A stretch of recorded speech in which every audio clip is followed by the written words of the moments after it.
Pour traverser cette tempête des scandales, nous avons besoin d'éclairer notre intelligence. Nous avons besoin de comprendre. Foi et raison ne s'opposant pas pour un chrétien, et même elles sont complémentaires. Comme le dit saint Augustin, il faut comprendre pour croire et croire pour comprendre.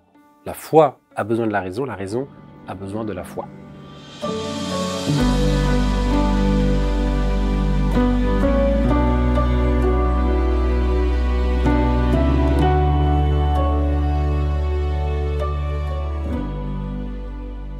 Chacun cherche à connaître la vérité autant qu'il est possible de l'approcher. Sur le sujet des scandales, le besoin de comprendre est parfaitement légitime. Il y a plein de bonnes raisons de chercher à comprendre. Comprendre ce qui s'est passé, comprendre pourquoi et comment cela a-t-il pu avoir lieu, comprendre les mécanismes relationnels qui entrent en jeu dans ces violences liées aux abus sexuels ou abus de conscience, comprendre pour que cela ne se reproduise plus, évidemment. Comprendre pour savoir ce qu'il faut convertir dans l'Église, donc aussi en nous. Comprendre pour ne pas fuir, mais vraiment habiter le monde. S'informer pour mieux percevoir ce qu'ont enduré les personnes victimes. Comprendre aussi pour discerner les signes des temps, c'est-à-dire discerner Dieu à l'œuvre.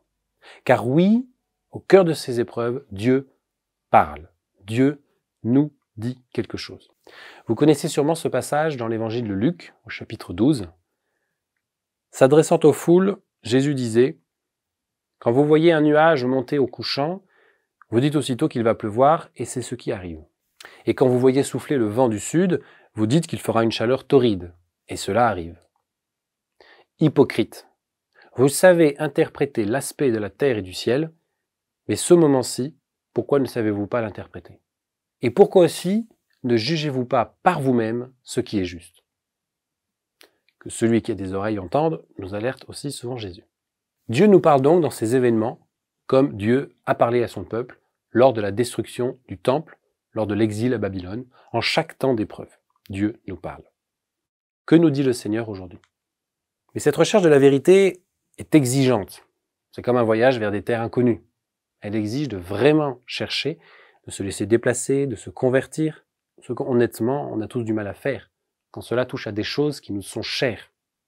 Or, la foi, l'Église, le sacerdoce sont des belles choses qui nous tiennent à cœur et sur lesquelles il est souvent difficile de réfléchir.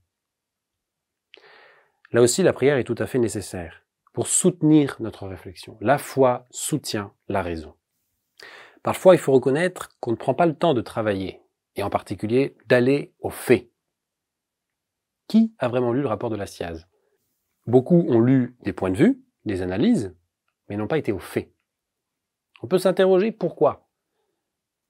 Peut-être on se dit que cela ne nous concerne pas directement, ou bien qu'on ne peut pas agir à notre niveau. On peut se sentir trop écœuré, et il y a de quoi, ou trop fragile pour cela. On entend aussi souvent, il faut passer à autre chose, il n'y a pas que cela. C'est peut-être aussi par manque de temps, ou à cause d'autres priorités plus urgentes. Mais cela ne cache-t-il pas d'autres raisons plus confuses? Est-ce un refus ou une peur de la réalité? Est-ce une forme de paresse intellectuelle? Est-ce par peur que tout vacille, que l'Église, ou plutôt l'image que je m'en étais faite, disparaisse? Cela cache-t-il aussi une peur ou un refus de se changer, de se convertir? Est-ce parce que cela nous est insupportable? Est-ce un manque de confiance en l'action de Dieu? Quelle est notre peur aujourd'hui? Et quelles que soient les raisons, souvent nous ne creusons pas assez et nous restons à des idées superficielles ou des idées toutes faites. Mais comme nous rappelle souvent notre pasteur, le pape François, la réalité est supérieure à l'idée. Pour vous donner un exemple de cette confrontation aux faits. Quand j'ai commencé à lire des récits de victimes d'abus et d'en rencontrer certaines, je suis arrivé à un moment où j'avais bien vu que j'allais risquer quelque chose. C'était trop dur, trop douloureux, trop incompréhensible, puis trop risqué au niveau de la foi. Entendre ces horreurs, ces drames et ces crimes, faits par des hommes dits de Dieu et parfois au nom de Dieu, eh bien, est-ce que ma foi, ma confiance en mes frères prêtres allait tenir? Puis, en priant, j'ai compris qu'il fallait que j'y aille, avec foi et raison, que je fasse le pas d'avancer dans cette écoute et dans cette confrontation aux faits, à la réalité.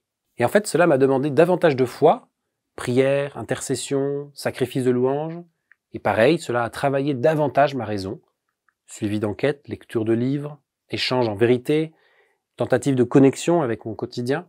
Alors, je ne connais pas tout du sujet, mais cette confrontation à la réalité, eh bien, m'a fait pleurer, m'a fait travailler, prier, m'a fait accueillir la colère et la transformer en action.